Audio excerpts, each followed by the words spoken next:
जय हिंद। आज के विषय में समझेंगे कि अब वक्त आ चुका है कि हमें एक साथ अपने सब्र का बांध को रोकना होगा। दरअसल यकीनन आपको बेहद हद तक खुशी महसूस हुआ होगा तब जब हमने वीडियो बना के आपको यह बताया था कि चंद्रयान 3 जो कि चांद के काफ़ी निकट आ गया है और ऐसे में 23 तारीख को ये लैंडिंग होने वाला है। पर जब मैं आपको एक ऐसा आर्टिकल जब दिखाता हूँ तो यकीनन आपके हृदय के अत्यंत गहराई में एक अजीब टाइप का पीड़ा उत्पन्न हो रहा होगा। यकीनन मैं इस चीज़ को महसूस कर पा रहा हूँ, लेकिन यहाँ यह भी देखना होगा कि कहीं ना कहीं हमारे पास प्लान बी है और इसरो के साइंटिस्ट की ओर से ऐसा स्टेटमेंट देना कहीं ना कहीं पीड़ा वाली बात होता है और साथ में चंद्रयान 2 का भी याद दिला रहा है।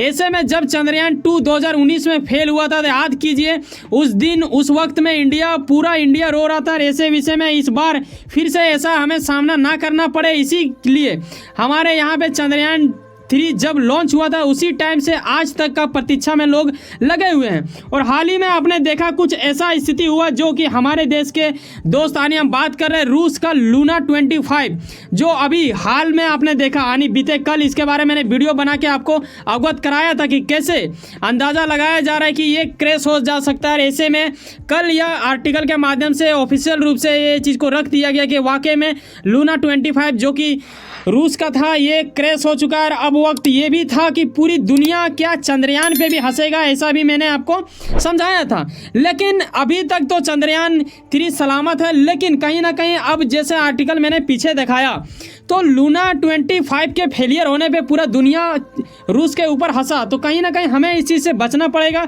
और यकीनन हमें इससे घबराना नहीं है, क्योंकि देखो इंडिया कभी हारता नहीं है, हम लोग सीखते हैं। अगर इस बार भी अगर हम लोग नहीं कर पाए हैं उसके बावजूद भी हम लोग नेक्स्ट बार फिर से प्लान करेंगे, लेकिन मैं अभी ये नहीं कह सकता कि नहीं कर पाएंगे। यकीनन हम लोग कर पाएंगे, बस थोड़ा लेट लग सकता है। क्या हुआ है इन सभी विषयों के ऊपर आइए जानते हैं कि अभी मौजूदा स्थिति में क्या हालात है, ये जानने वाली बात होगा। क्योंकि इसमें सिर्फ आप ये नहीं कह सकते कि इसरो ने ऐसा कर रहा है, गवर्नमेंट का है, इसमें हर वो इंडियन है जो नागरिकता इंडिया का रखता है। ऐसे विषय में उनके यहाँ का हर पल काफ़ी ज़्यादा मायने रखेगा, क्योंकि वो लोग अपना हर वो पल को जोड़ते हुए 23 तारीख शाम का वेट कर रहा था जब हमारा देश का इसरो की ओर से ये चीज़ को भेजा जाना चांद में, और ये होने वाला था 23 तारीख को लैंडिंग शाम 5:47 से लेकर 6:04 तक। तो ऐसे में सभी का निगाह इसके ऊपर टिका हुआ ही था। ऐसे में पूरे विश्व का भी निगाह इसके ऊपर चील वाला टिका था। लेकिन अब कुछ जब ऐसा घबराहटपन महसूस हो रहा है तो कहीं ना कहीं हमें हौसला देना ही होगा अपने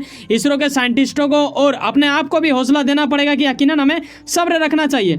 आगे आइए समझते हैं कि ये आखिर शुरू कब हुआ था। देखो जब चंद्रयान 2 फेल हुआ था ना तो उसी टाइम हम लोगों ने क्या किया, फंडिंग जमा किया। उसके बाद फिर 2020 से इसका शुरू किया जाता है। हालांकि 2021 में ही इसे लॉन्च करने का संभावना जताया जा रहा था। ये करीबन 250 करोड़ की लागत से तैयार किया गया है। ऐसे विषय में आप देखते हो कि 2023 यानी अब इसे किया गया है। अब वक्त आ गया है कि ये चांद की सतह पे लैंडिंग करने वाले थे।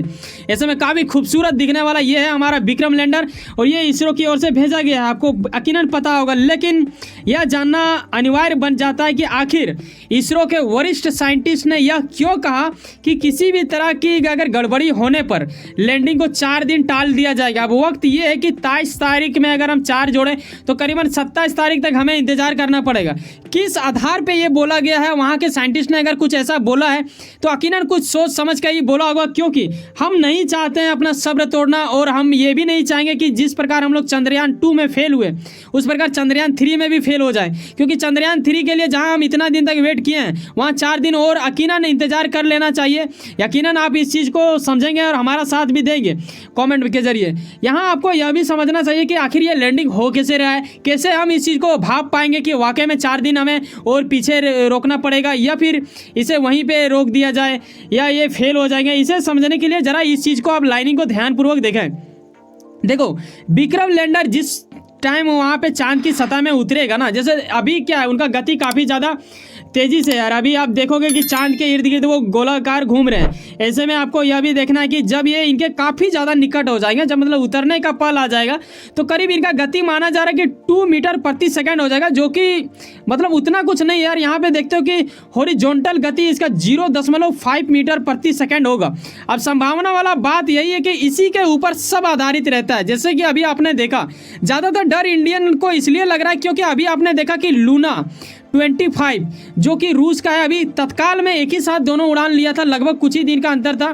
वो 21 तारीख को लैंडिंग करने वाला था और हमारा जो चंद्रयान 3 है विक्रम लैंडर ये होने वाला है 23 तारीख को यानी शाम को, यानी कल होने वाला था। लेकिन ऐसा कुछ पहले ही साइंटिस्ट हमें बता रहे हैं। ऐसे में हमें यह समझना पड़ेगा कि विक्रम लैंडर 12 डिग्री झुकाव वाली ढलान पर उतरेगा। अब सवाल ये है ना कि ये सब आखिर जांच कैसे होता है। अगर मैं वहाँ पे जमीनी स्तर की बात करूँ तो चांद, देखो यहाँ से आप ये भी सीख सकते हो ना, जो दूर वाला चीज़ जो अच्छा दिखता है ना, वो वाकई में जब आप उनके निकट जाते हो, वास्तविकता के निकट जब आप चीज़ों को समझने लगते हो तो आपको पता चलता है कि वाकई में ऐसा नहीं होता है। जो दूर से दिख रहा था वो वास्तव में नहीं होता है। यहाँ आप देख सकते हो किस प्रकार मतलब गड्ढा गुड्डी रहता है। यही वाला जांच पड़ताल करने के लिए उसमें चंद्रयान 3 में कई प्रकार के यंत्र लगे हुए हैं जिसके माध्यम से विक्रम लैंडर को मैसेज दिया जाएगा। और ये जब वहाँ उतरेंगे उससे पहले 500 मीटर पहले एक्टिव ये हो जाएंगे यंत्र के माध्यम से ही बताया जाएगा कि वाकई में यहाँ जमीन समतल है, कहाँ पे जमीन समतल है और कहाँ पे उतार चढ़ाव, इन सभी चीज़ों को भापते हुए जब इसे मैसेज मिलेगा सेंसर के माध्यम से तभी जाके इस चीज़ को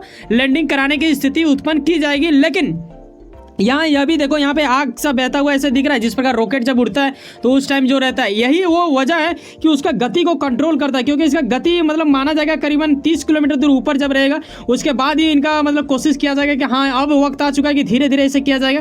फिर से तोड़ा जाएगा एक बार 15 किलोमीटर दूर में, फिर एक बार तोड़ने का मतलब ये नहीं कि इससे ही तोड़ दिया जाएगा, मतलब एक स्टॉपेज दिया जाएगा कि हाँ वहाँ थोड़ा सा मतलब संभाला जाए, फिर उसका गति थोड़ा और नॉर्मल किया जाए, ऐसा कुछ किया जाएगा।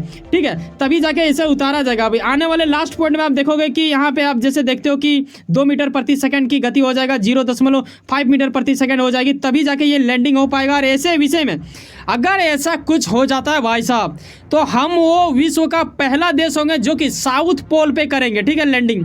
क्योंकि बाकी देश वालों ने जो लोगों ने किया है वो लोग इर्द गिर्द में अलग अलग जगहों पे किया है, अलग अलग दिशाओं में, लेकिन साउथ पोल में आज तक किसी ने नहीं किया है।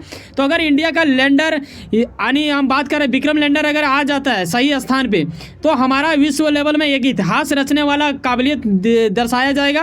और अगर वैसा नहीं होता, हमें अगर दूसरे जगह पे लैंडिंग करानी होता है, फिर भी हम लोग विश्व के चौथा ऐसा देश बनेंगे जो ऐसा कर दिखाया है। लेकिन यही हौसला रखना है, तब हम लोग का बल्ले बल्ले होगा, पूरे विश्व में नारेबाजी होगा। साथ में मैं आपको यह भी बता दूं कि जब ये लैंडिंग किया जाएगा, ऐसे देख रहे हो छोटा छोटा ऐसे लगा हुआ, यहाँ पे एक रोबोट भी लगा हुआ है जो कि वहाँ पे छानबीन करेगा, वहाँ का मिट्टियों के बारे कुछ हमें जानकारी देंगे और ये काफ़ी दिन तक वहाँ टिकेगा, ऐसा नहीं कि तुरंत गया तुरंत हुआ। अब सवाल ये है कि चंद्रयान 2 का डर सताया जा रहा है, कहीं ऐसा तो ना हो, क्योंकि अभी 23 तारीख को हमें करना था और अभी जाके ऐसा कुछ देखने को मिल रहा है। ऐसे में आपको यह भी बता दूं कि हमारे पास यानी इसरो ने चंद्रयान 2 से बेहद हद तक जानकारी ले ली गई है। क्योंकि देखो जब आप फेल होते हैं ना तो कई चीज़ों को आपको जानकारी मिलना अनिवार्य हो जाता है, ऐसे में आप उस जानकारी को भूल भी नहीं पाओगे। ऐसे में इन्होंने क्या किया है कि प्लान बी को भी रखा है, अगर ये ऐसा कुछ गड़बड़ी देखेंगे तो इसके पास बैकअप प्लान है और ये क्या करेंगे, इस चीज़ को टाल देंगे, आने वाले 4 दिन आगे ले जाएंगे। ऐसे में आपको यह भी पता, मैं बता दूं कि करीब 5:47 का टाइम दिया गया था, वो जाके 6:04 PM तक भी हो सकता है। ये शाम का इंतजार था, पूरा इंडिया तकेगा। अभी भी आपको ये नहीं सोचना है कि नहीं होगा, हो सकता है कि 23 तारीख को ही हो जाए, क्योंकि साइंटिस्ट का ये कहना है कि देखा जाएगा। अगर 23 तारीख को नहीं होता है तो 2 घंटा पहले इसरो के जो मतलब प्रमुख वैज्ञानिक हैं यानी वहाँ के जो साइंटिस्ट हैं, जो हेड है, उनके ओर से यह निर्णय लिया जाएगा। यानी आप मान लो कि 4 PM को, तो कल आप तैयार रहें कि 4 PM को देखो क्या आता है इसरो की ओर से मैसेज, उसके बाद ही ऐसा कुछ प्लानिंग किया जाएगा। अगर सब कुछ सलामत रहा तो यकीनन विश्व लेवल में मतलब एक अलग एक अद्भुत त्यौहार होगा जो आज तक आपने नहीं मनाया, वैसा पूरा इंडिया के हर वो व्यक्ति उस दिन झूम उठेंगे कल। तो अब देखते हैं कि क्या होता है। हमारा प्लान तो है ही भी, उसके बाद ही हम पूरा इसके बारे में स्टेटमेंट देंगे। अगर कल ऐसा कुछ हो जाता तो यकीनन मैं इसके प्रति आपको वीडियो बना के बता ही दूंगा। अब सवाल ये आता है कि हमें यहाँ पे चिंता करना चाहिए या फिर अपने सब्र के बांध को रोकना चाहिए, ताकि हमारा साइंटिस्ट भी मतलब लगे यार, मतलब अब वक्त आ चुका है कि हर देशवासियों को ये महसूस करवाना होगा उन साइंटिस्टों को कि हम आपके साथ हैं, इसरो के साथ हमें, ऐसा कमेंट में जरूर लिखें। मिलते हैं किसी नेक्स्ट वीडियो में। ऐसा सुनो ना, कहीं ना कहीं आप कुछ ना कुछ काम करते होंगे, यकीनन अपने काम के प्रति काफ़ी ज़्यादा उम्मीद रखते होंगे, यकीनन आपका मेहनत आपका मंजिल बन के मिले। वैसे सुनो ना, सब्सक्राइब कर लो पावर ऑफ चांस और जुड़े रहो मुझसे। चलो मिलते हैं किसी नेक्स्ट वीडियो में, जब आप 9, 10, 11 मिनट हमारे साथ समय बिताते हो। भाई साहब ज़्यादातर ऑडियंस जो होते हैं वो क्या करते हैं कि सब्सक्राइब संख्या देखते हैं, फिर अंदाज़ा लगता है कि हाँ अभी तो बहुत कम ही है, 1000 भी नहीं खुला है तो क्या ही इसे सब्सक्राइब करना। देखो गुणवत्ता देखना सीखो, सब्सक्राइब संख्या आप ही लोगों से बढ़ता है। अगर आप एक सब्सक्राइब बढ़ाओगे तो यकीनन एक दिन ऐसा आएगा कि अच्छा खासा संख्या आपको दिखेगा और उस फैमिली में आप भी शामिल होंगे। तो यकीनन सब्सक्राइब कर लें। बाय, जय हिंद, जय भारत।